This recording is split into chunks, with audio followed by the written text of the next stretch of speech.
She canceled the ride on the app, but the car simply kept moving. At 11:47 p.m. on a rainy Thursday in October, Maya Chen's finger tapped the Cancel Trip button on her Uber app. She was standing under the flickering neon sign of Pete's Diner on Maple Street, watching a black sedan with tinted windows idle at the curb. Something felt wrong. The license plate didn't match what the app showed. The driver wasn't getting out to help with her bags, and when she knocked on the passenger window, the figure behind the wheel just stared straight ahead, motionless. So she canceled. She'd wait for another ride, but according to her phone, that car never stopped driving. For the next 72 hours, Maya's family would watch in horror as the little car icon on the Uber app continued its journey through the city, winding through industrial districts, circling empty parking lots, and making stops at locations that made no sense, all while Maya Chen remained missing. This is the story of how a routine ride home became a digital nightmare, and how one family's desperate search for answers would uncover a web of deception that reached far closer to home than anyone could have imagined. Maya Chen was the kind of person who texted when she got home safe. Even at 24, even after living on her own for 3 years, she never forgot to send that simple message to her parents. Home safe. Her mother, Linda, had come to depend on those 2 words and a heart emoji. They were the punctuation mark at the end of every day, the signal that her daughter had navigated another evening in the city without incident. Maya understood this need. She'd inherited the same protective instinct from her mother, the same tendency to worry when loved ones were out after dark. Maya worked as a graphic designer for a small marketing firm downtown. She was good at her job, creative and reliable, the kind of employee who stayed late when deadlines loomed but never complained about the extra hours. Her co-workers knew her as someone who brought homemade cookies to office parties and remembered everyone's birthdays. She had dreams of starting her own design studio someday, and she was slowly building a portfolio of freelance work to make that dream a reality. She lived in a converted loft apartment in the Arts District, a space she'd transformed with her eye for color and design. The walls were covered with her photography, moody black and white shots of city streets, vibrant landscapes from weekend hiking trips, portraits of friends caught in moments of genuine laughter. It was a space that felt distinctly hers, warm and creative, and full of light. Maya didn't own a car. Like many young professionals in the city, she relied on rideshare apps, public transit, and the occasional favor from friends. She was careful about her safety. She always checked the license plate, always sat in the back seat, always shared her trip details with her roommate, Jess. These precautions had become second nature, urban survival skills passed down through generations of city dwellers. Her social life revolved around a tight-knit group of college friends who met regularly for trivia nights, hiking trips, and elaborate potluck dinners. She was dating someone, a photographer named Alex, whom she'd met at a gallery opening 6 months earlier. It wasn't serious yet, but her friends could see the way her face lit up when she talked about him. Maya's relationship with her parents was close, but not suffocating. David and Linda Chen had immigrated from Taiwan when Maya was 3, building a successful restaurant business through decades of 16-hour days and careful saving. They understood the balance between protection and independence, between holding on and letting go. They worried about their daughter living alone in the city, but they were proud of the woman she'd become.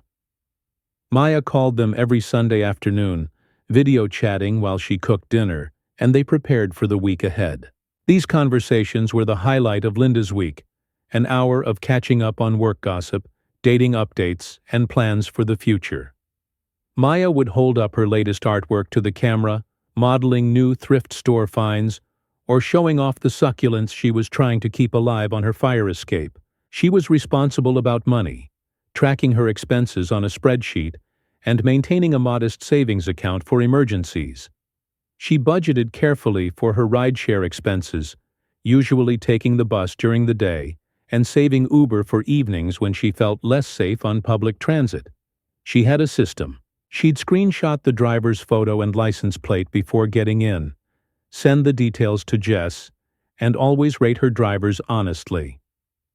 The Thursday night she disappeared, Maya had been working late on a logo redesign for a local coffee shop. It was a project she'd taken on outside of work, part of her slow build toward independence. She'd stayed in the office until nearly 11 p.m., perfecting the curves of the letter forms and adjusting the color palette until it felt exactly right. As she packed up her laptop and gathered her things, Maya felt satisfied with the work she'd accomplished. The logo was strong, memorable, exactly what the client had envisioned. She'd invoice them in the morning and add the piece to her growing portfolio. Maybe this would be the year she finally made the leap to freelancing full-time. She locked up the office and walked to the corner, where Pete's Diner cast its familiar neon glow onto the wet pavement. It was the kind of neighborhood landmark that had been there forever, a 24-hour beacon for night shift workers and insomniacs. Maya had eaten there countless times during long work nights, sustained by their surprisingly good coffee and the friendly banter of the overnight staff. Standing under the diner's awning, she pulled out her phone and opened the Uber app. The city looked different at night, more dangerous, less forgiving. The rain had emptied the streets, leaving only the occasional taxi or delivery driver to break the silence. Maya was tired, eager to get home to her warm apartment and the leftover Thai food waiting in her refrigerator. The app showed a car 3 minutes away. Driver, Marcus R. Vehicle, black Toyota Camry. License plate, 7GGWA X891. Rating, 4.8 stars with over 500 rides. Everything looked normal, routine, safe. Maya screenshotted the details and sent them to Jess, along with a message. Finally heading home. Long day but good progress on the coffee shop logo. See you tomorrow? She didn't know it would be the last text she'd ever send. The car arrived exactly on time. Maya watched from under the diner's awning as a black sedan pulled up to the curb.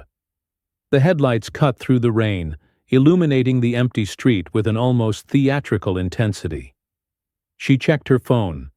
The app showed her driver had arrived, the little car icon perfectly aligned with her location. But something felt off. The license plate was wrong. Instead of 7GBX891, she could make out 3KLP245 through the rain-streaked windshield. Maya squinted, wondering if she'd misread the screenshot. She pulled up the trip details again, double-checking the information. No, the plates definitely didn't match. She approached the passenger window, expecting the driver to roll it down and confirm her name, the usual ritual of rideshare pickup. Instead, the figure behind the wheel sat perfectly still, face obscured by shadow and the tinted glass. Maya knocked gently on the window. No response. A chill ran down her spine that had nothing to do with the October rain. This wasn't right. Maya had taken hundreds of Uber rides, and drivers always interacted with their passengers, at least to confirm the destination. They rolled down windows. They asked for names. They made small talk. They didn't sit in complete silence like mannequins. Maya stepped back from the car, her designer instincts recognizing the wrongness of the composition. The scene looked staged, artificial, like a photograph where the lighting was just slightly off. She pulled out her phone and canceled the trip, her thumb hovering over the screen for just a moment before committing to the action. The cancellation went through immediately. Trip canceled, the app confirmed. You won't be charged for this ride. But the car didn't move. Maya stood there in the rain, watching the black sedan idle at the curb.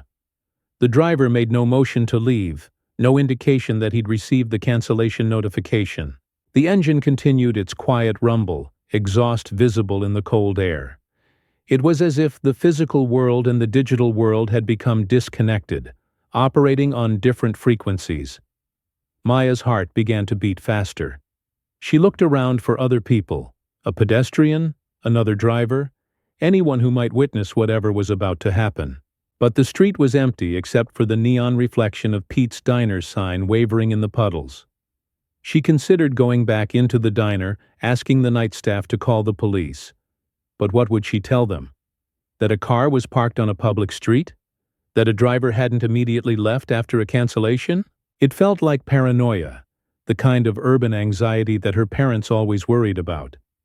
Maybe she was overreacting. Maya decided to walk to the next block, where she could catch a bus or hail a different ride.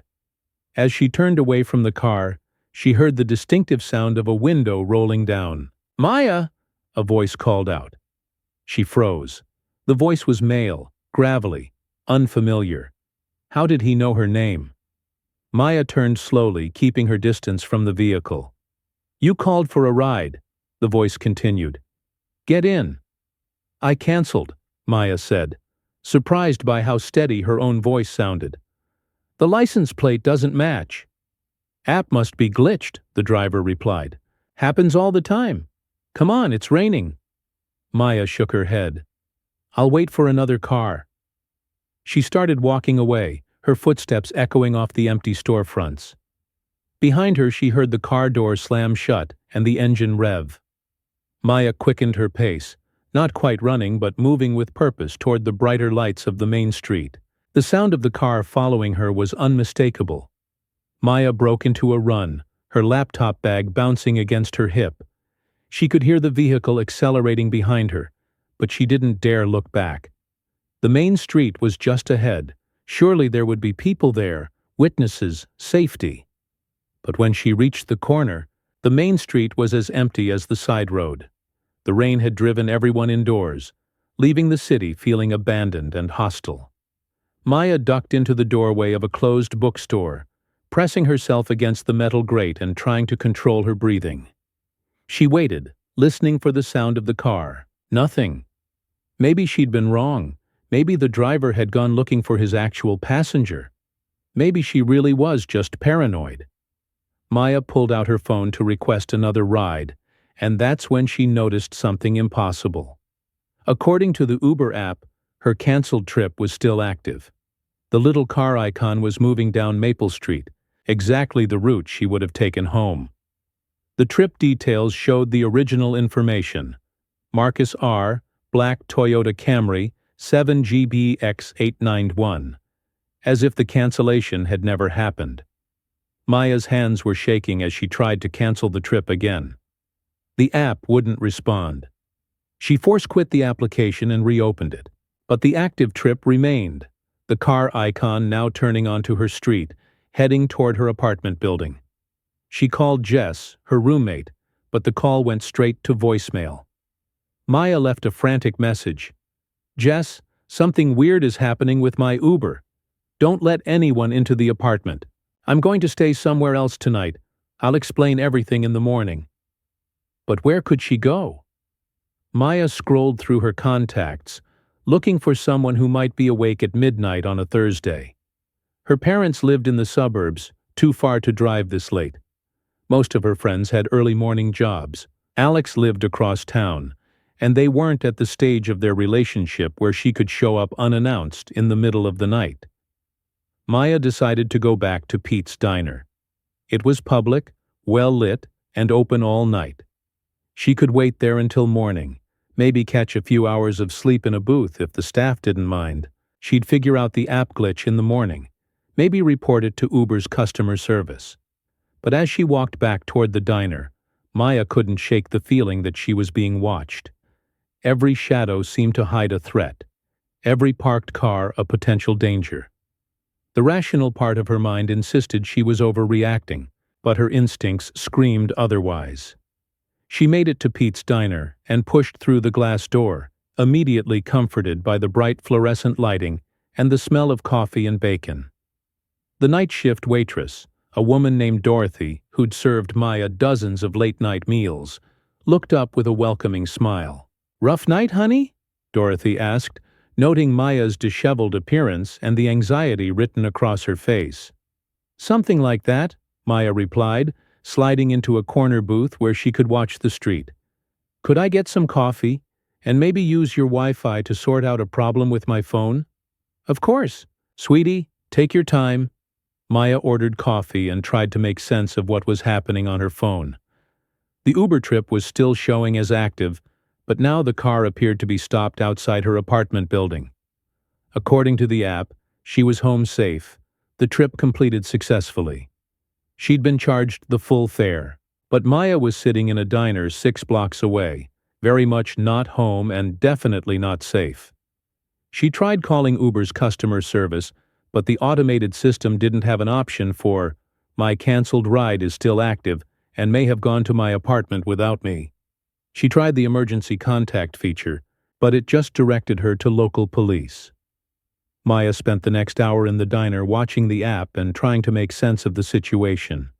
The car icon occasionally moved, making short trips around her neighborhood before returning to her building. It was as if someone was using her account to take rides, but that was impossible. She had her phone, she'd canceled the original trip, and the app required biometric confirmation for new rides. At 2 a.m., Maya finally called the police. Officer Janet Rodriguez had been working the night shift for 8 years, and she'd heard every kind of story the city had to offer. Domestic disputes, break-ins, drunk drivers, noise complaints. She thought she'd seen it all. But Maya Chen's call was something new. "You're telling me you canceled an Uber ride, but the app shows you took it anyway?" Rodriguez asked, her pen poised over her notepad. They were sitting in Pete's diner, the fluorescent lights casting harsh shadows across their faces. Maya nodded, sliding her phone across the table. "Look, it shows the trip was completed. I was supposedly dropped off at my apartment at 12:23 a.m., but I've been here the whole time." Rodriguez examined the app, scrolling through the trip details. Everything looked normal. Pickup location, drop-off location, fare charged, driver rated. According to Uber's system, Maya had taken a perfectly routine ride home. "Have you been drinking tonight?" Rodriguez asked, not unkindly. "No," Maya said firmly. "I was working late. I called a ride. Something felt wrong about the car that showed up, so I canceled and came here. But the app never registered the cancellation." Rodriguez had dealt with plenty of rideshare issues, disputes over fares, drunk passengers, the occasional assault. But she'd never encountered someone claiming their ride had been digitally hijacked. It sounded like the plot of a tech thriller, not a real police matter. "What exactly do you want me to do here, Miss Chen?" "I want you to check on my apartment," Maya said. "If the app is telling the truth, then someone was dropped off there using my account. And if that someone isn't me—" Rodriguez saw the fear in Maya's eyes and felt her skepticism begin to soften. The young woman wasn't drunk or high or obviously disturbed. She seemed genuinely frightened, and her story, while bizarre, was internally consistent. "Okay," Rodriguez said. "Let's drive over to your place and see what we find." Maya gave Rodriguez her address and explained about her roommate Jess, who should be asleep in the apartment. They drove through the empty streets in Rodriguez's patrol car, Maya sitting tensely in the passenger seat and compulsively checking her phone. "The app still shows I'm at home," Maya said as they pulled up to her building. "Trip completed, payment processed. As far as Uber knows, I had a perfectly normal ride." Maya's apartment building was a converted warehouse in the Arts District, the kind of industrial space that had been transformed into trendy lofts for young professionals. The ground floor housed a gallery and a coffee shop, both dark at this hour. Maya's unit was on the 3rd floor, accessible through a secured entrance that required a key card. "How would someone get into the building without your key?" Rodriguez asked. "They couldn't," Maya said. "Unless—" She trailed off, a new worry creasing her forehead. "Unless what?" "Unless Jess let them in. If someone showed up claiming to be helping me, or if they had a convincing story—" They used Maya's keycard to enter the building, taking the elevator to the 3rd floor in tense silence. The hallway was quiet, lit by motion sensor fixtures that cast everything in an eerie blue glow. Maya's apartment door, 3B, was closed, no sign of disturbance. Maya knocked softly. "Jess? It's me." No answer. Rodriguez motioned for Maya to step back, then knocked more firmly. "Police. We need to check on the residents of this apartment." Still nothing. "Do you have your key?" Rodriguez asked. Maya nodded, her hands shaking as she fumbled with her keychain. The lock clicked open, and Rodriguez pushed the door ajar, calling out as she entered. "Police! Is anyone home?" The apartment was dark, but Rodriguez could see into the living room with the light from the hallway. Nothing appeared disturbed. The furniture was in place, no signs of struggle or intrusion. Maya followed her inside, flipping on the lights. "Jess?" Maya called toward the bedrooms. They found Jess in her room, sound asleep with noise-canceling headphones on, completely unaware of the night's events. Rodriguez gently woke her, and Jess sat up in confusion, pulling off her headphones and squinting in the sudden light. "Maya, what's going on? Why are the police here?" "Did anyone come to the apartment tonight?" Rodriguez asked. "Anyone claiming to be with Maya or helping her?" "No," Jess said, still groggy. "I've been asleep since 10. "Maya, what happened?" Maya explained the situation while Rodriguez examined the apartment more thoroughly. There was no sign that anyone had been there. No wet footprints from the rain. No disturbance of Maya's belongings. No evidence that anyone had used Maya's Uber account to gain access to the building. "I don't understand," Maya said, sinking onto the couch. "The app shows I came home. Someone had to be dropped off here." Rodriguez was beginning to think this was an elaborate hoax or some kind of mental health episode. The apartment was secure, the roommate was accounted for, and there was no physical evidence that anything unusual had happened. Maybe Maya had gotten confused in the rain, mixed up her rides, experienced some kind of temporary disorientation. "Miss Chen," Rodriguez said carefully, "is it possible you're mistaken about what happened tonight? Maybe you did take the ride. Maybe you're just tired and confused about the details." Maya's face flushed with frustration. "I know what happened. I was there. I canceled the ride, and it kept going without me. But the app shows—" "I don't care what the app shows," Maya snapped, then immediately looked embarrassed by her outburst. "I'm sorry. I know how this sounds. But something is very wrong here." Rodriguez finished her examination of the apartment and prepared to leave. There was no crime scene, no evidence of a break-in, no missing person beyond Maya herself, and Maya was standing right there. The incident would go into her report as a welfare check with no follow-up required. "I'd recommend calling Uber customer service in the morning," Rodriguez told Maya. "This sounds like a technical glitch that they'll need to sort out. And maybe consider staying somewhere else tonight if you're feeling unsafe."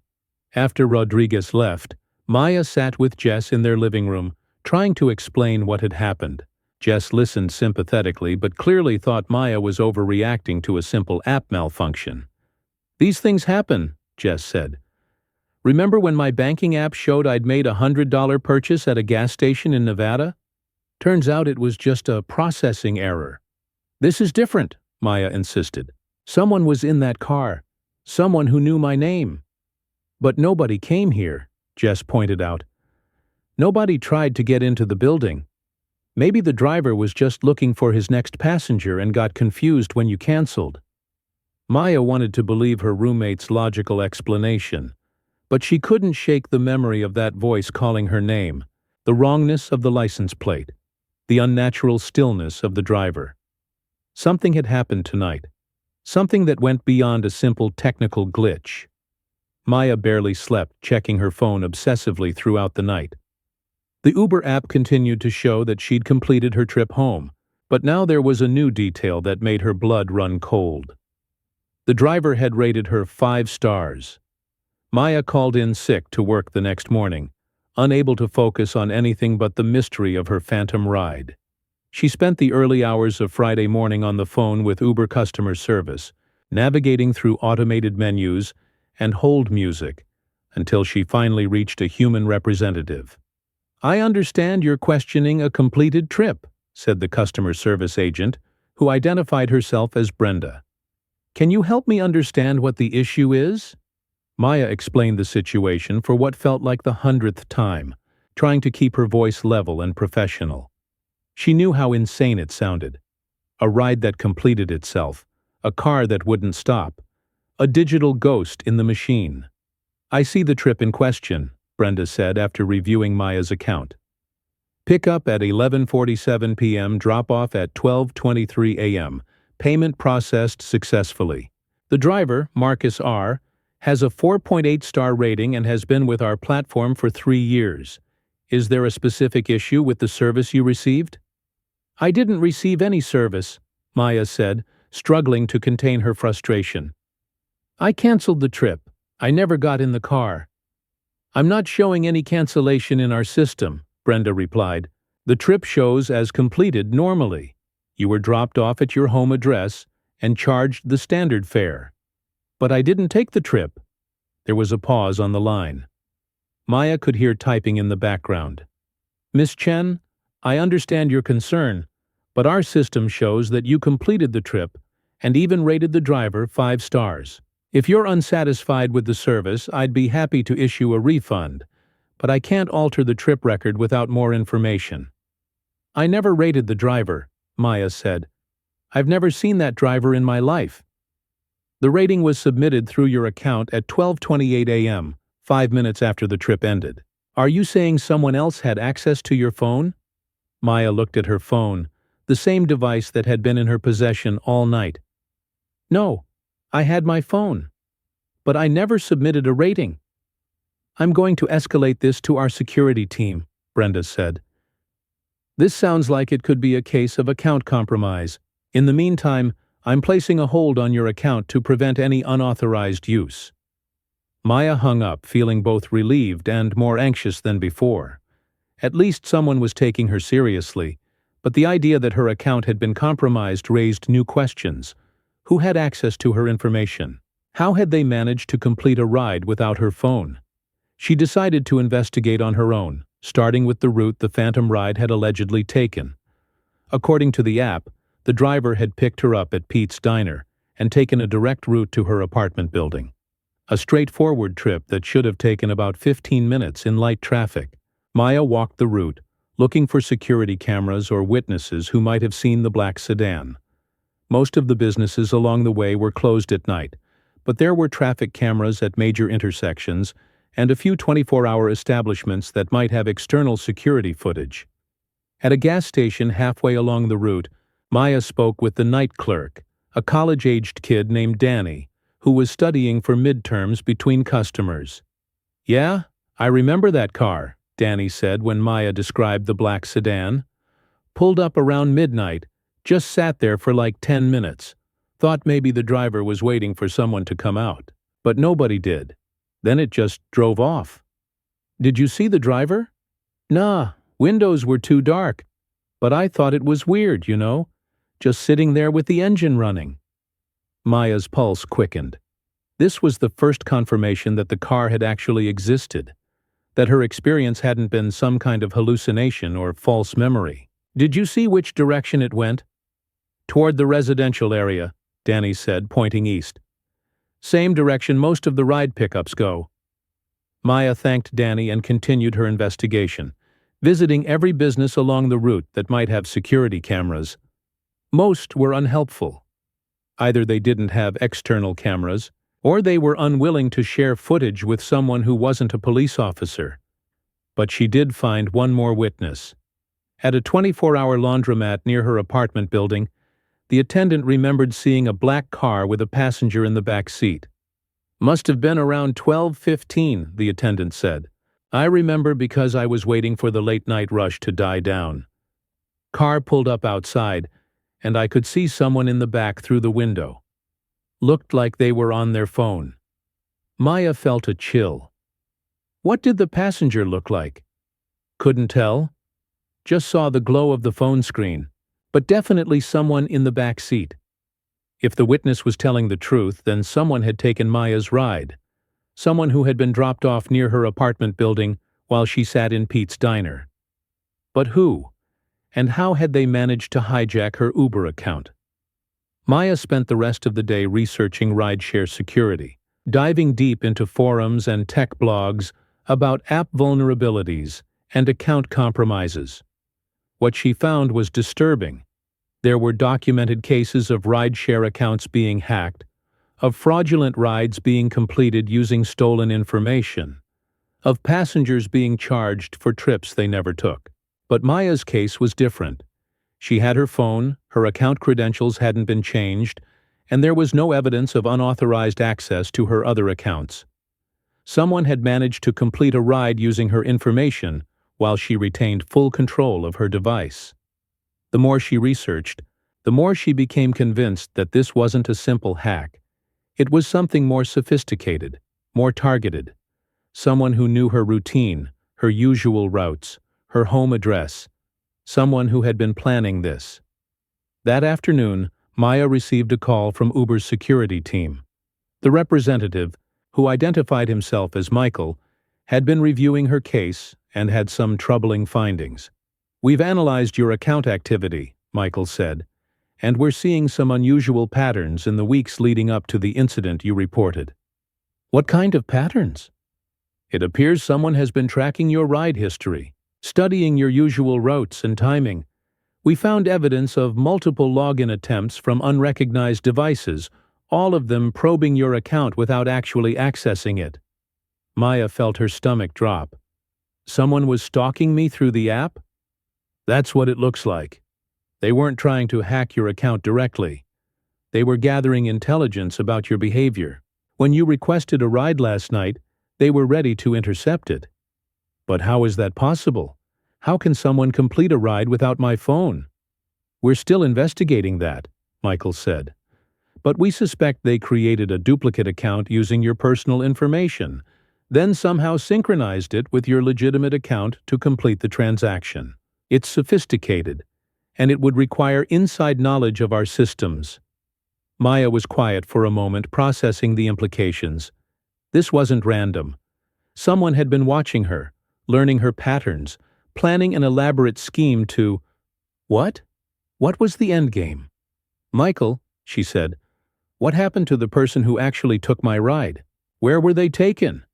"That's what we're trying to figure out. The GPS data shows the car went to your address, but the actual passenger, we don't know." The call from Uber's security team changed everything. Maya was no longer dealing with a simple technical glitch or a random crime of opportunity. Someone had been watching her, studying her habits, preparing for this moment. But why?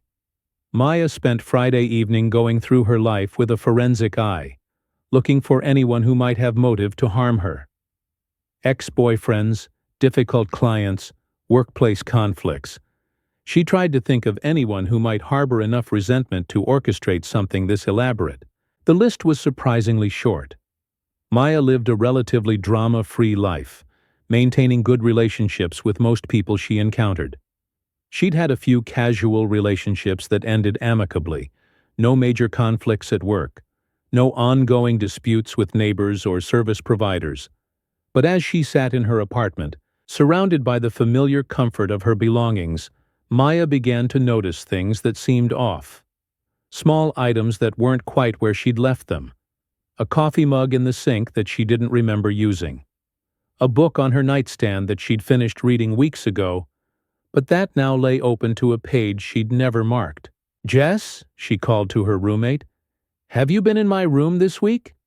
"Not since Sunday when I borrowed your phone charger," Jess replied from the kitchen. "Why?" Maya couldn't put her finger on it, but her space felt violated in subtle ways. It was possible she was being paranoid, seeing threats where none existed, but given what had happened with the Uber ride, she was beginning to trust her instincts more than her rational mind. Saturday morning brought a breakthrough. Maya was checking her email when she found a message from an address she didn't recognize. A Gmail account with a random string of numbers and letters. The subject line read, "You looked beautiful in the green dress." Maya's blood ran cold. She'd worn a green dress to a gallery opening 2 weeks ago, the night she'd met Alex. Someone had been watching her, photographing her, collecting information about her life. The email contained a single attachment. A photo of Maya walking out of the gallery, Alex's arm around her waist, both of them laughing at something he'd just said. It was a candid shot, taken from across the street with a telephoto lens.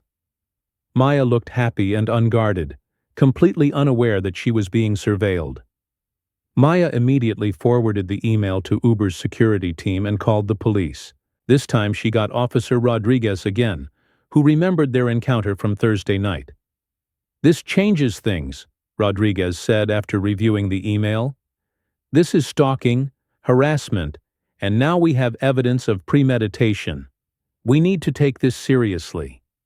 Rodriguez came to Maya's apartment to take a formal statement and collect evidence. Maya printed out the email, showed Rodriguez the Uber correspondence, and walked her through everything that had happened since Thursday night. "I want to check something," Rodriguez said, pulling out her radio. She called the dispatch center and requested a patrol car to drive by Maya's apartment building on Thursday night, around the time the phantom Uber ride was supposed to have been completed. "We have automatic license plate readers on some of our patrol cars," Rodriguez explained. "If the black sedan was in your neighborhood Thursday night, we might have captured the plate number." While they waited for the information, Rodriguez helped Maya change her passwords, enable two-factor authentication on all her accounts, and review her social media privacy settings. They also set up a security camera system that would monitor the entrances to her building and send alerts to Maya's phone if anyone approached her door. The call came back an hour later. A patrol car had indeed captured an image of a black sedan near Maya's building at 12:31 a.m. on Thursday night, 8 minutes after the Uber trip was supposedly completed. The license plate was 3KLP245, the same number Maya had seen on the car that had tried to pick her up. "Now we're getting somewhere," Rodriguez said. "Let me run this plate and see what comes up." The registration came back to a Marcus Rodriguez, no relation to Officer Rodriguez, with an address in a suburban neighborhood 20 minutes away. The car was a 2018 Toyota Camry, black, matching the description from the Uber app. "But wait," Maya said, studying the printout. "The Uber app said the driver was Marcus R., and the license plate was 7GBX891. This plate is different." Rodriguez frowned. "That's interesting. What if there are two cars? What if someone cloned the legitimate Uber driver's information, but used a different vehicle?" They decided to visit the address associated with the license plate. Maya wasn't sure she wanted to confront her potential stalker, but Rodriguez assured her they'd be careful and professional. The address led them to a modest ranch house in a middle-class neighborhood.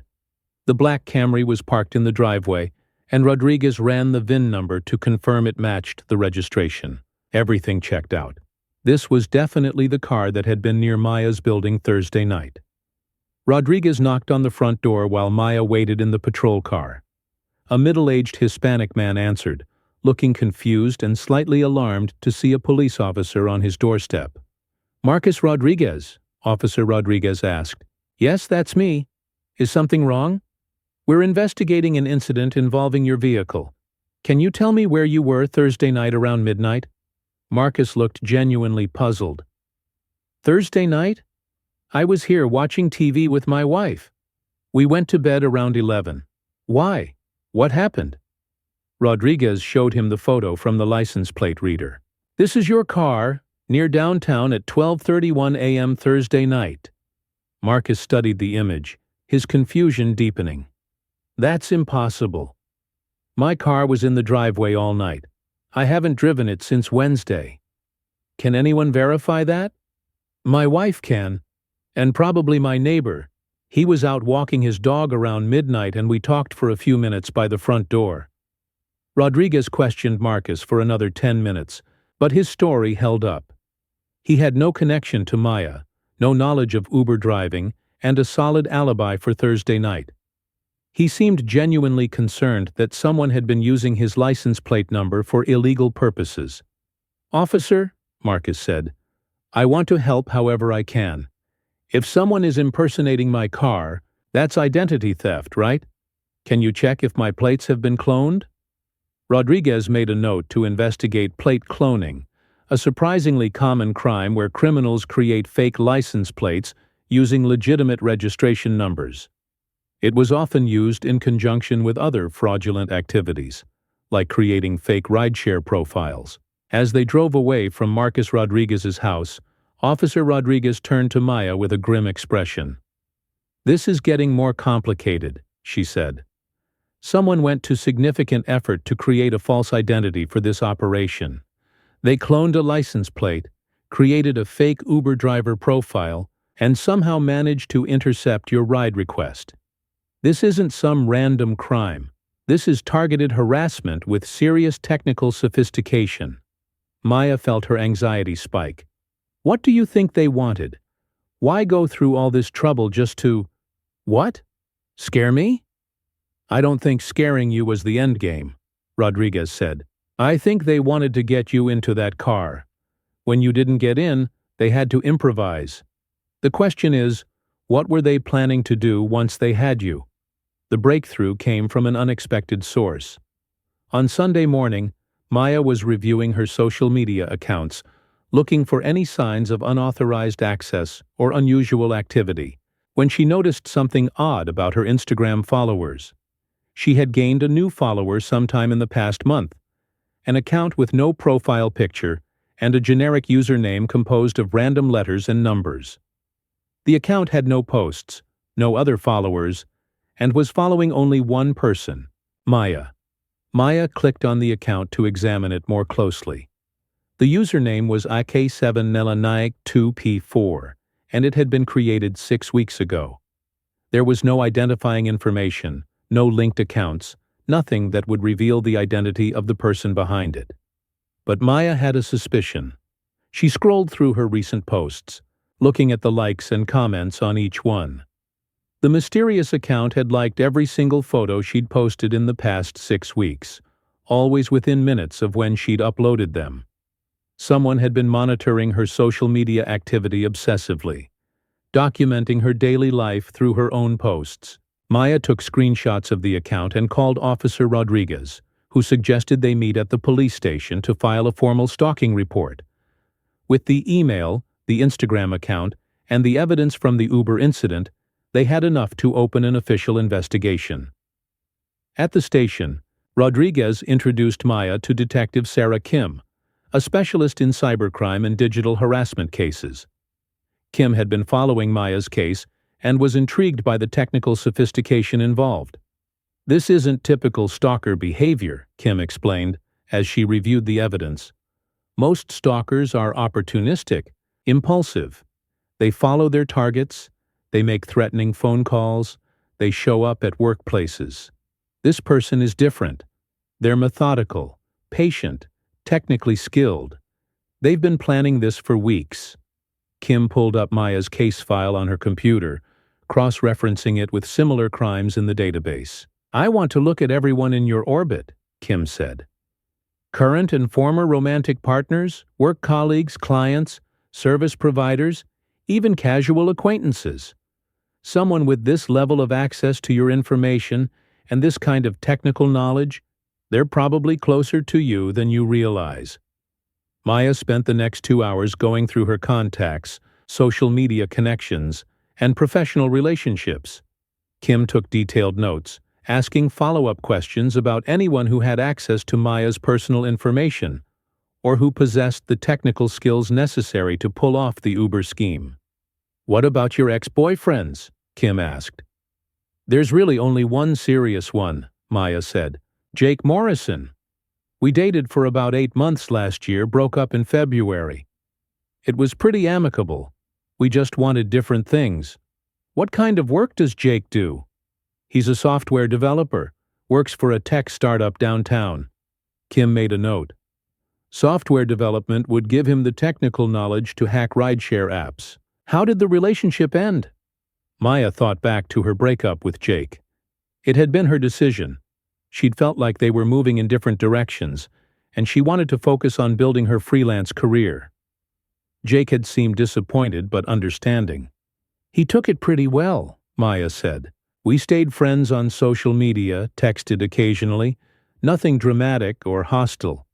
"When was the last time you had contact with him?" "Maybe 3 weeks ago. He liked one of my Instagram posts." Kim pulled up Jake Morrison's information and ran a background check. Clean record, stable employment. No history of stalking or harassment charges. On paper, he looked like an unlikely suspect.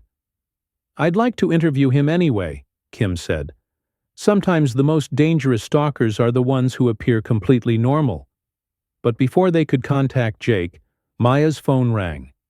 It was Uber's security team with an update that would change everything. "Miss Chen," said Michael from Uber Security, "we've made a significant discovery about your case. We traced the fake driver account back to its source, and you're not going to believe who created it." Maya put the call on speaker so Detective Kim could hear. "The account was created using inside access to our driver onboarding system," Michael continued.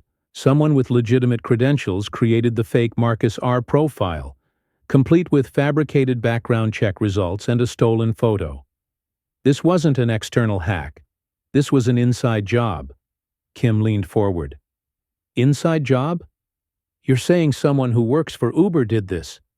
"Not exactly. The credentials belong to someone who used to work for us, a former employee who was terminated about 2 months ago. His access should have been revoked, but there was an error in our offboarding process. He retained limited access to certain systems." Maya felt her world shift. "Who is it?" "The employee's name is David Chen." Maya's blood turned to ice. David Chen was her father's name, but this couldn't be a coincidence. There had to be some connection, some explanation. "Can you tell me more about this employee?" Detective Kim asked. "David Chen, age 28, worked in our driver support division for about 14 months. He was terminated in August for policy violations, specifically for accessing driver and passenger accounts without authorization. We suspected he was selling personal information to third parties, but we couldn't prove it." Maya's mind was racing. "What did he look like? Do you have a photo?" "I can email you his employee photo," Michael said. "But Miss Chen, there's something else. David Chen's emergency contact information lists a relative named Maya Chen at your exact address." The room went silent. Maya stared at Detective Kim, who was already reaching for her radio to call for backup. "That's impossible," Maya whispered. "I don't have any relatives named David Chen. My father is David Chen, but he's not 28 years old, and he's never worked for Uber."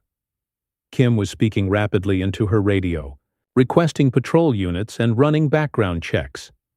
Maya's phone buzzed with an email from Uber Security, the employee photo they'd promised. Maya opened the attachment and gasped. Staring back at her from the screen was a face she recognized, though she hadn't seen it in over a year. It was Jake Morrison. "That's Jake," Maya said, her voice barely above a whisper. "That's my ex-boyfriend. But why would he use my father's name?" Detective Kim was already pulling up Jake Morrison's background information, cross-referencing it with the David Chen employee file from Uber. The pieces were starting to come together, revealing a pattern of deception that went much deeper than anyone had realized. "Jake Morrison, age 28, software developer," Kim read from her screen. "But look at this. His employment history shows a gap from March to August of last year, right when he would have been working at Uber under the false identity." Maya felt sick. Jake had been living a double life, using her father's name to get a job at the company she relied on for transportation.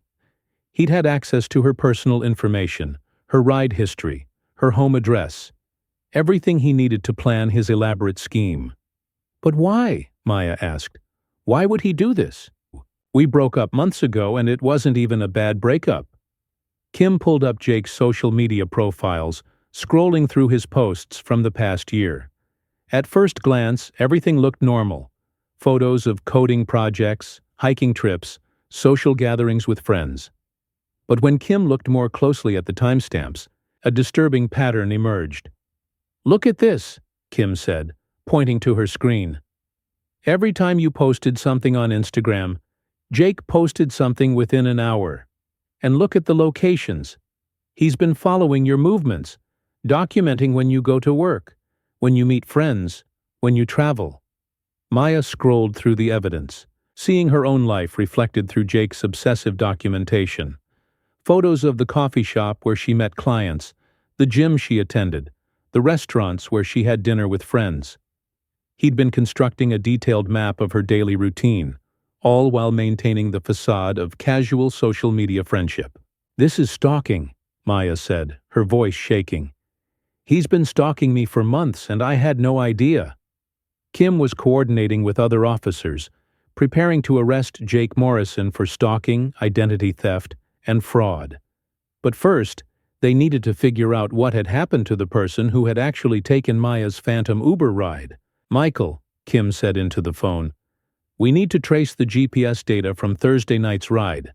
If someone was actually in that car, we need to know where they went after the supposed drop-off at Maya's apartment." "I'm pulling that up now," Michael replied. "The GPS shows the car stopped at Miss Chen's building for about 3 minutes, then continued to another location about 2 miles away. It looks like an abandoned warehouse in the industrial district." Maya's heart pounded. Someone had been taken to an abandoned warehouse using her Uber account. Someone who Jake Morrison had lured into his trap, thinking they were Maya. "We need to check that warehouse," Kim said, "and we need to find Jake Morrison before he realizes we're onto him." But Jake Morrison was already gone. When police arrived at his apartment, they found it empty except for a sophisticated computer setup and walls covered with printed photographs of Maya. There were hundreds of images, some taken from her social media accounts, others clearly shot without her knowledge from across streets and through windows. It was a stalker's shrine, the physical manifestation of an obsession that had been growing for over a year. Kim called Maya with an update.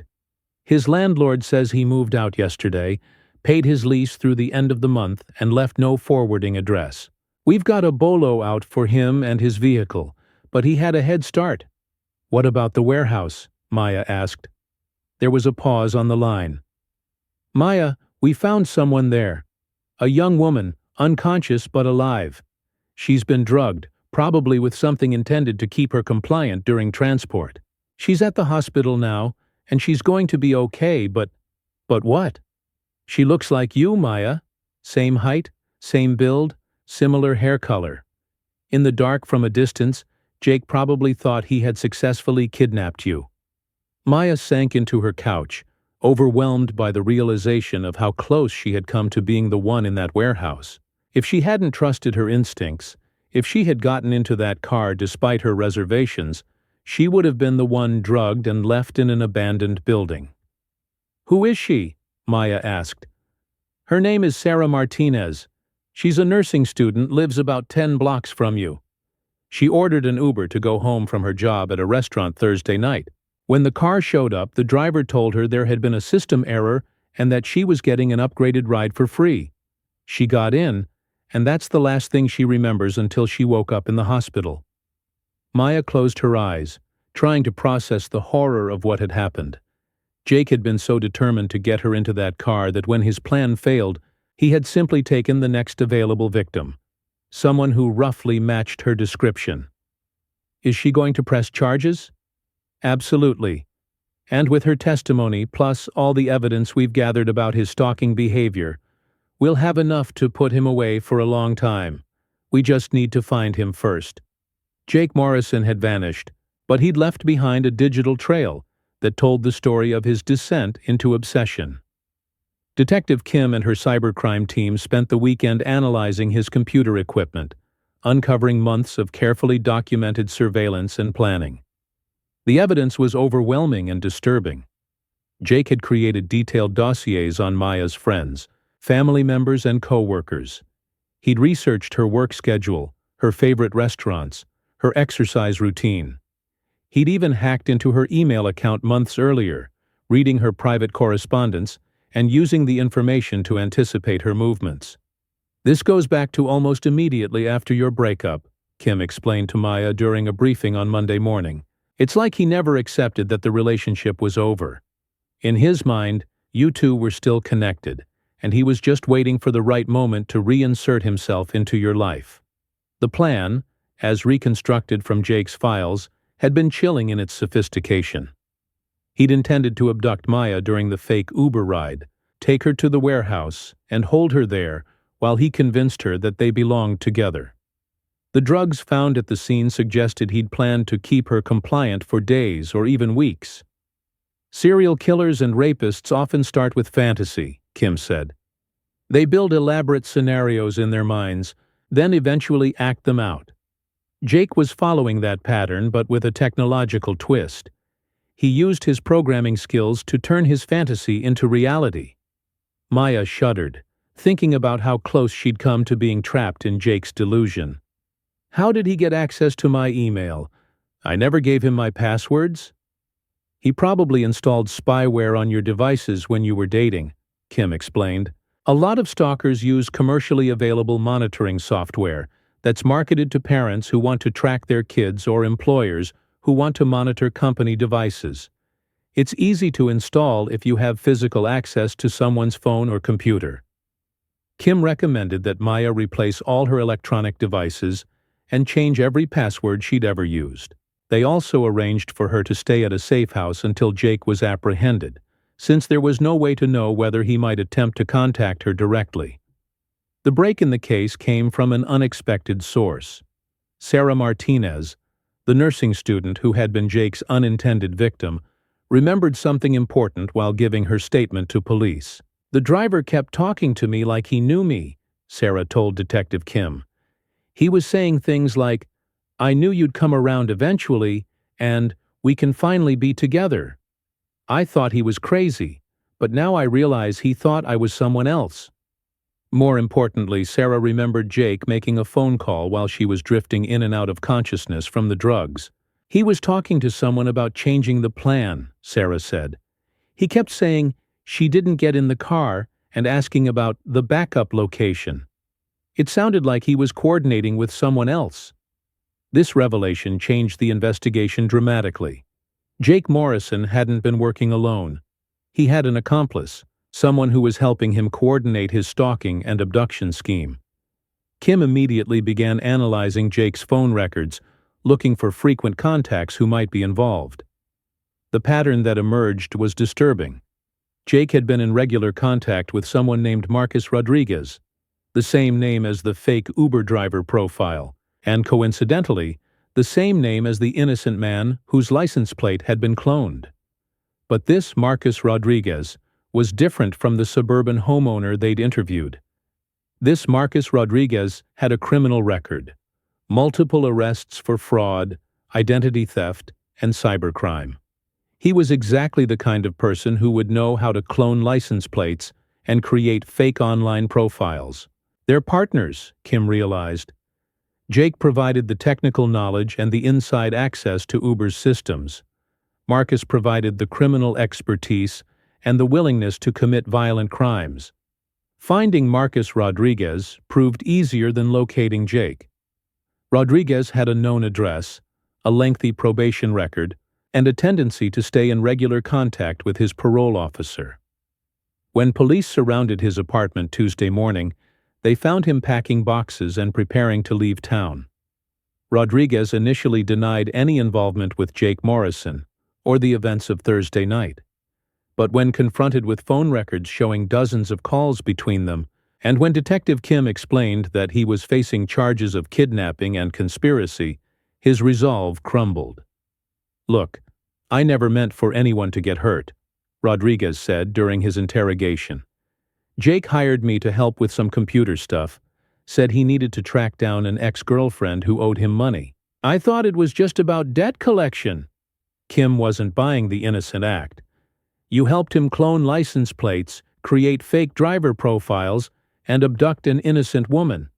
That's not debt collection. That's kidnapping. I swear I didn't know he was going to take anyone. He just wanted information, addresses, schedules, that kind of thing. When he called me Thursday night saying the plan went wrong and he had the wrong girl, I told him to let her go and call the whole thing off. But you didn't report it to police. No, Rodriguez admitted. I was scared. I'm on probation, and I knew this would violate my terms. I just wanted to disappear and forget the whole thing happened. Rodriguez's confession provided crucial information about Jake's whereabouts. The two men had been planning to leave the city together once Jake had completed his plan with Maya. They'd rented a cabin in the mountains, 2 hours north of the city, where they intended to wait until the investigation died down. "He's probably still there," Rodriguez said. "He doesn't have anywhere else to go, and he's convinced that Maya will eventually realize they're meant to be together. He's living in a complete fantasy." The cabin was isolated, accessible only by a narrow dirt road that wound through dense forest. Detective Kim coordinated with the state police and the FBI to establish a perimeter around the property, ensuring that Jake Morrison couldn't escape if he realized law enforcement was closing in. Maya had begged to be part of the operation, but Kim refused. "This is too dangerous," Kim explained. "Jake is unstable, possibly armed, and definitely unpredictable. We can't risk him seeing you and escalating the situation." Instead, Maya waited at the police station, watching the operation unfold through radio communications and updates from the field team. She felt helpless, knowing that her stalker was about to be confronted while she remained safely removed from the action. The cabin was a rustic A-frame structure surrounded by tall pines, exactly the kind of remote location where someone could disappear for weeks without being noticed. Smoke was coming from the chimney, and Jake's car was parked in the gravel driveway, evidence that he was inside and unaware that he'd been found. Kim and her team established communication with Jake using a bullhorn, identifying themselves as police and demanding that he exit the cabin with his hands visible. The response was immediate and concerning. "I know why you're here," Jake's voice came through an open window. "But you don't understand the situation. Maya and I belong together. She's just confused right now because other people have been filling her head with lies." Kim exchanged glances with the other officers. Jake was clearly delusional, living in a fantasy where Maya was a willing partner rather than a victim of his crimes. "Jake, we need you to come outside so we can talk," Kim called through the bullhorn. "No one wants anyone to get hurt here." "I'm not coming out until I can speak to Maya," Jake replied. "She needs to hear my side of the story. She needs to understand that everything I did was for us." The standoff continued for 2 hours, with Jake refusing to surrender and police unwilling to storm the cabin without knowing whether he was armed. Crisis negotiators were brought in, trying to establish rapport and convince Jake to end the situation peacefully. During the negotiations, Jake revealed more about his mindset and motivations. He genuinely believed that Maya's rejection had been influenced by outside forces: her friends, her family, societal pressure against their relationship. In his mind, the stalking and kidnapping attempt weren't crimes, but rather romantic gestures designed to prove his devotion. "She used to love me," Jake told the negotiators. "We were happy together. Then suddenly she changed, started saying we wanted different things. But I know she didn't mean it. I know she still loves me. She's just afraid to admit it." The delusion was complete and terrifying. Jake had constructed an alternate reality where Maya's clear rejection was actually a cry for help, where her efforts to move on with her life were evidence that she needed to be rescued from her own confusion. As afternoon turned to evening, Jake's demands became more erratic. He wanted Maya brought to the cabin so they could work things out privately. He wanted guarantees that he wouldn't be prosecuted for trying to save their relationship. He wanted the police to understand that he was the victim of a misunderstanding, not the perpetrator of serious crimes. The breakthrough came when Jake made a crucial mistake. Frustrated by the police presence and convinced that Maya was being kept from him against her will, he decided to call her directly. Maya's phone rang at the police station, Jake's name appearing on the caller ID. Detective Kim had been hoping for exactly this moment, a chance to trace Jake's location and potentially record his confession. "Answer it," Kim instructed Maya. "But keep him talking and try to get him to admit what he's done. We're recording everything." Maya's hands were shaking as she accepted the call. She hadn't spoken to Jake since their breakup over a year ago, and hearing his voice again brought back a flood of memories, both good and bad. "Maya," Jake said, his voice filled with emotion. I'm so glad you answered. I've been trying to reach you for so long. Jake, what have you done? Maya asked, trying to keep her voice steady. The police are saying you hurt someone, that you've been stalking me. Stalking? Jake sounded genuinely hurt. Maya, I love you. Everything I did was because I love you. I was trying to protect you, trying to bring us back together. Protect me from what? From the people who are keeping us apart. Your friends, your family. They don't understand what we have. They convinced you to break up with me, but I know you didn't really want to. Maya felt a chill at the certainty in Jake's voice. He truly believed his own delusion, truly thought that their relationship had been sabotaged by outside forces rather than ended by Maya's own choice. Jake, I broke up with you because we weren't compatible, Maya said carefully. It wasn't anyone else's decision. It was mine. No, Jake said firmly.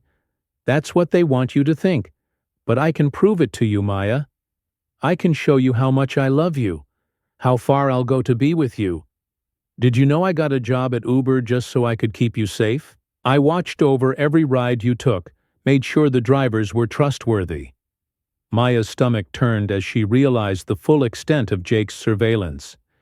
He'd been monitoring her transportation for months, probably tracking her movements and documenting her daily routine with access that came from his insider position. Jake, you drugged an innocent woman, Maya said, her voice growing stronger. You kidnapped someone who had nothing to do with us. How is that love? There was a pause on the line. When Jake spoke again, his voice was defensive and increasingly agitated. That was a mistake, he said. She wasn't supposed to be there. You were supposed to get in the car, Maya. We were supposed to have time to talk, to work things out. But you didn't trust me, so everything went wrong. I didn't get in the car because something felt wrong, Maya said. My instincts told me to stay away. Your instincts were poisoned by other people, Jake insisted. If we could just spend time together, without interference, you'd remember how good we were together. Detective Kim was making hand signals, encouraging Maya to keep Jake talking while the tactical team moved into position around the cabin. But Maya could hear Jake's mental state deteriorating, his grip on reality becoming more tenuous with each exchange. Jake, you need help, Maya said gently. This isn't love, this is obsession, and it's hurting people, including yourself. Don't say that, Jake snapped. I know what love is, Maya. I know what we had. And I'm not giving up on us, no matter what anyone says. The call ended abruptly, leaving Maya staring at her phone in the sudden silence of the police station. Through the radio, she could hear the tactical team reporting that Jake had thrown his phone out the cabin window and was no longer responding to attempts at communication. The siege of the mountain cabin entered its final phase as darkness fell. Jake Morrison had barricaded himself inside, cutting off all communication with the police negotiators. Thermal imaging showed that he was moving around the cabin erratically, sometimes standing at windows, sometimes disappearing into what appeared to be a basement or storage area. Detective Kim was coordinating with the FBI's Behavioral Analysis Unit, trying to predict Jake's next move. The psychological profile they'd developed suggested that Jake was unlikely to surrender peacefully. His delusion was too complete, his investment in the fantasy too deep. He's going to escalate, the FBI profiler warned. When stalkers reach this point, when their elaborate plans fall apart and their victims definitively reject them, they often turn to violence, either against the victim, against themselves, or against anyone they perceive as standing in their way. Maya watched the operation from the police station, feeling helpless and increasingly worried about how this would end. Jake had already proven capable of kidnapping and drugging an innocent person. What would he do when he realized that his fantasy of reuniting with Maya was never going to come true? The answer came at 9:47 p.m. when Jake made one final call, not to Maya, but to her parents. David and Linda Chen were at home preparing for bed when their phone rang. Linda answered, expecting a telemarketer or wrong number. Instead, she heard the voice of a young man she barely remembered meeting once during Maya's brief relationship with Jake. "Mrs. Chen," Jake said, his voice unnaturally calm, "I need you to understand something about your daughter. She's been lying to you about our relationship. We're meant to be together, but people keep interfering." Linda Chen had been briefed by police about the situation, warned that Jake might try to contact the family. She immediately signaled to her husband to call 911 while she kept Jake on the line. "Jake," Linda said carefully, "Maya told us what happened. You need to get help. This behavior isn't healthy for anyone." "She told you lies," Jake insisted. "Maya loves me, Mrs. Chen. She's just confused right now because other people have been manipulating her. But I can fix this. I can make everything right." "How can you fix this, Jake?" There was a long pause. When Jake spoke again, his voice had changed, becoming flat, emotionless, terrifyingly resolved. "If I can't have Maya," he said, "then no one can." The line went dead. At the cabin, the tactical team reported seeing Jake moving purposefully through the structure, no longer exhibiting the erratic behavior of the past few hours. He appeared to be gathering items, preparing for some kind of final action. Detective Kim made the decision to end the standoff immediately. Whatever Jake was planning, it couldn't be allowed to proceed. The risk of him escaping the cabin and carrying out threats against Maya or her family was too great. "We're going in," Kim announced over the radio.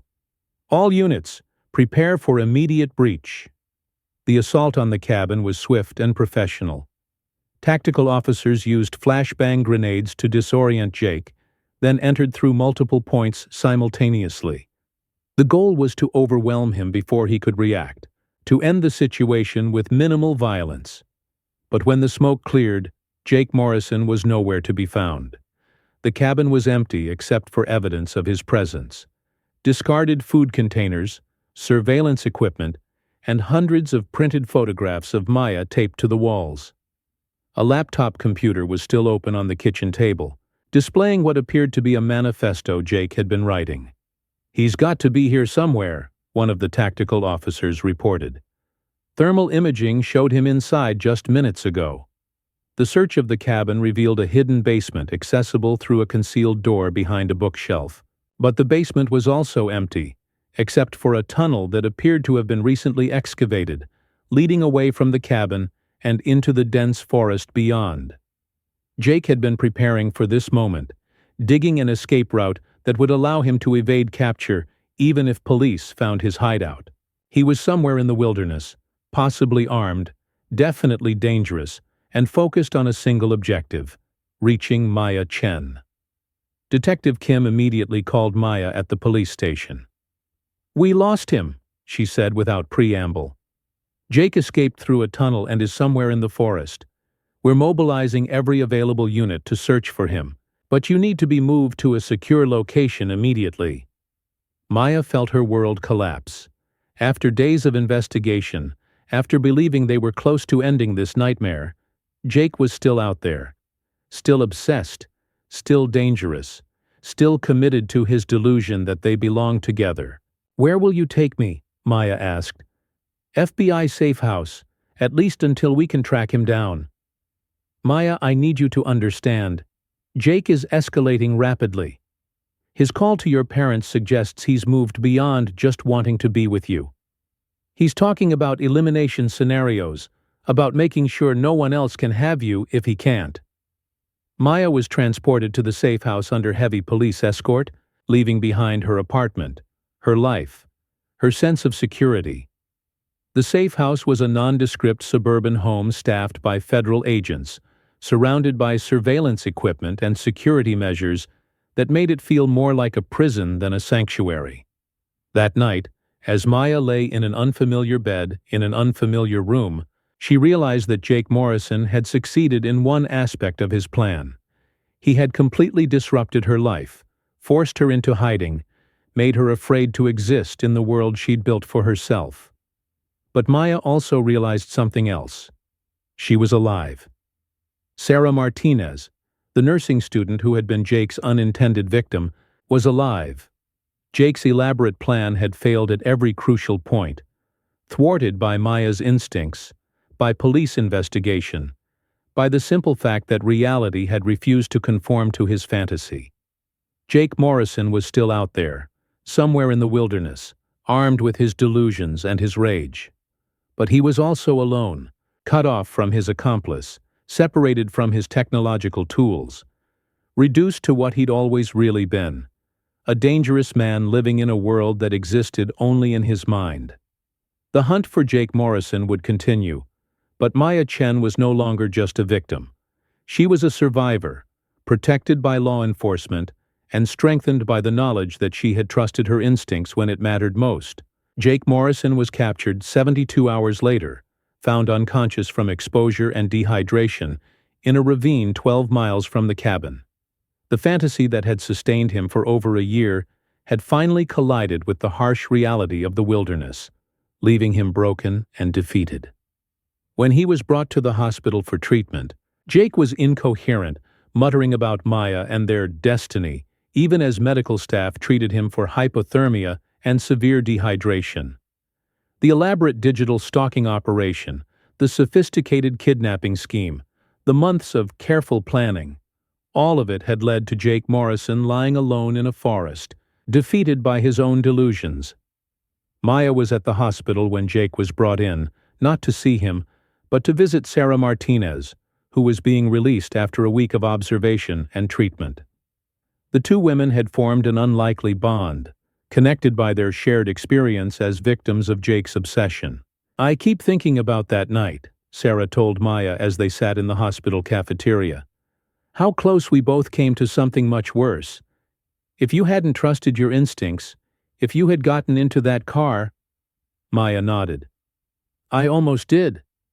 Part of me thought I was being paranoid, that I should just get in and deal with whatever minor inconvenience was happening. But something felt so wrong about the whole situation. What made you realize it wasn't safe?"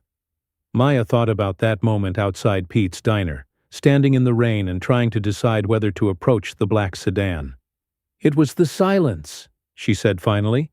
"Normal Uber drivers interact with their passengers. They roll down windows, they confirm names and destinations.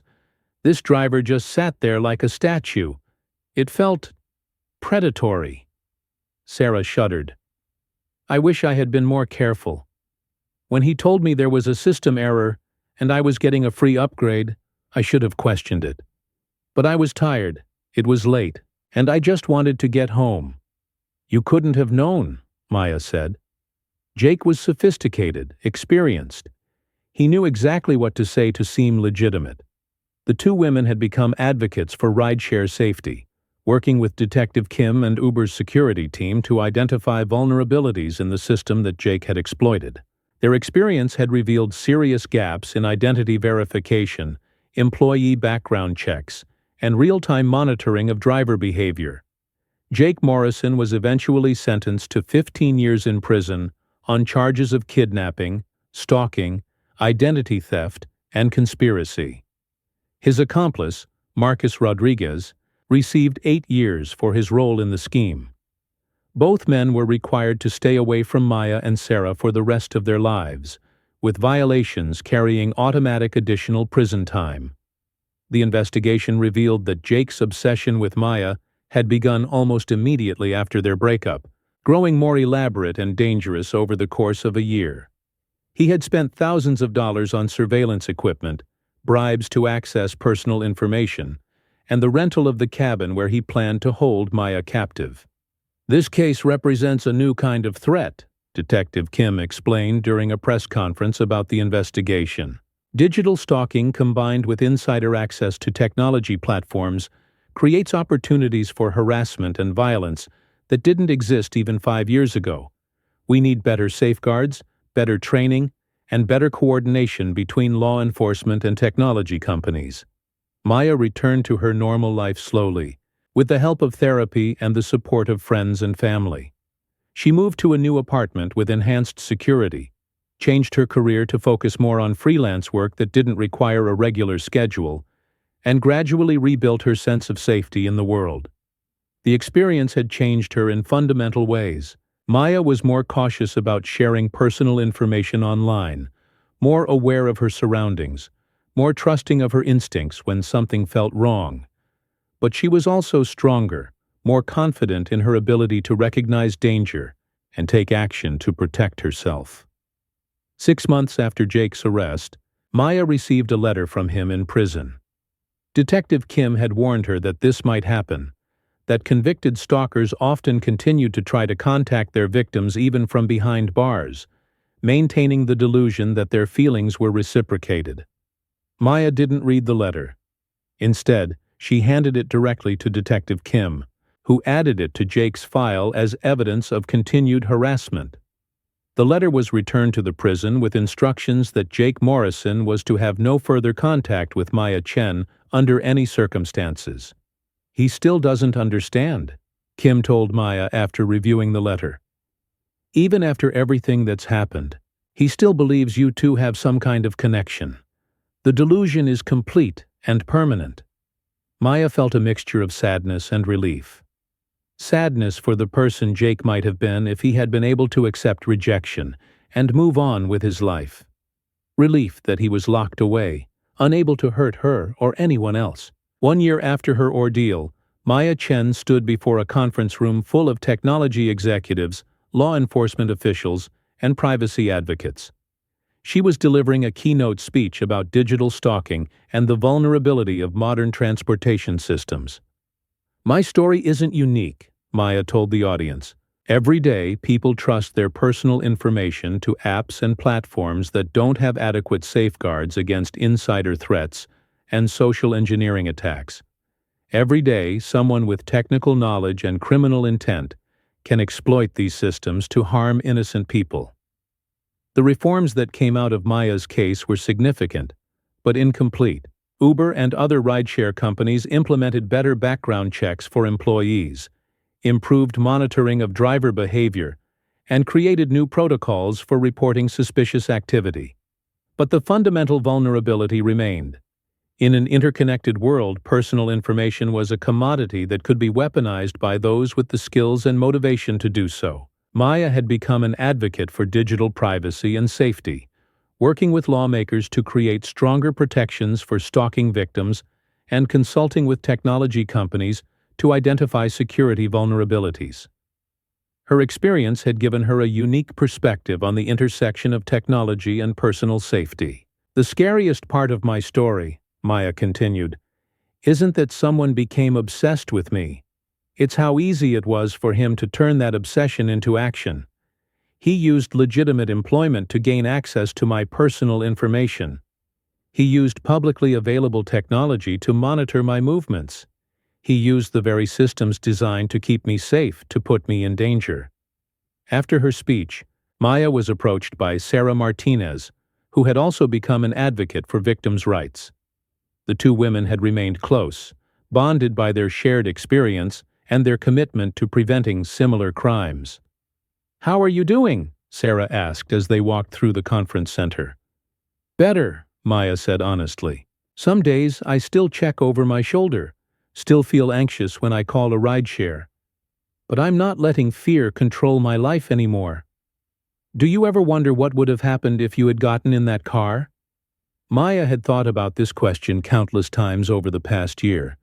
"I try not to," she said, "but I do know that trusting my instincts saved my life. And maybe that's the most important lesson from all of this, that we need to listen to ourselves, even when logic tells us we're being paranoid." As Maya walked through the city that evening, heading home to her new apartment with its enhanced security and carefully guarded address, she reflected on how much her life had changed. The carefree young woman who had once thought nothing of calling an Uber late at night was gone, replaced by someone more cautious, but also more aware of her own strength. Maya's phone buzzed with a notification from her rideshare app. She looked at the driver's photo, checked the license plate against the app information, and sent the details to Sarah out of habit. These precautions had become second nature, a small price to pay for peace of mind. But as Maya got into the car and confirmed her destination with the driver, who responded immediately and appropriately, she realized that she was no longer afraid. Jake Morrison had tried to steal her sense of safety, her trust in the world, her belief that she could navigate the city independently. He had failed. The car pulled away from the curb, carrying Maya home through the neon-lit streets of the city she loved. Somewhere in a prison cell, Jake Morrison was still living in his fantasy, still believing that Maya Chen was meant to be his. But Maya Chen belonged to herself, and she always had. In the end, that was the most important truth of all. No amount of surveillance, no elaborate scheme, no technological manipulation could change the fundamental fact that Maya Chen was the author of her own life. Jake Morrison had been nothing more than a temporary disruption, a dark chapter in a story that continued beyond his reach. The little car icon on Maya's phone moved through the digital map of the city, tracking her journey home. But this time, Maya was actually in the car, making her own choices, living her own life, free from the delusions of someone who had confused obsession with love. As the car approached her building, Maya's phone buzzed with a text from her parents. "Let us know when you get home safe." Maya smiled, typing back the familiar words that had once again become routine. Home safe. Some traditions, she thought, were worth preserving, especially the ones that reminded you that you were loved, protected, and free. This story is a work of fiction. Any resemblance to real persons, living or dead, or actual events is purely coincidental.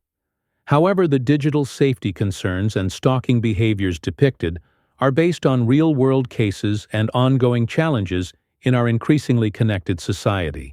If you or someone you know is experiencing stalking or harassment, please contact local law enforcement or the National Center for Victims of Crime at 1-855-484-2846.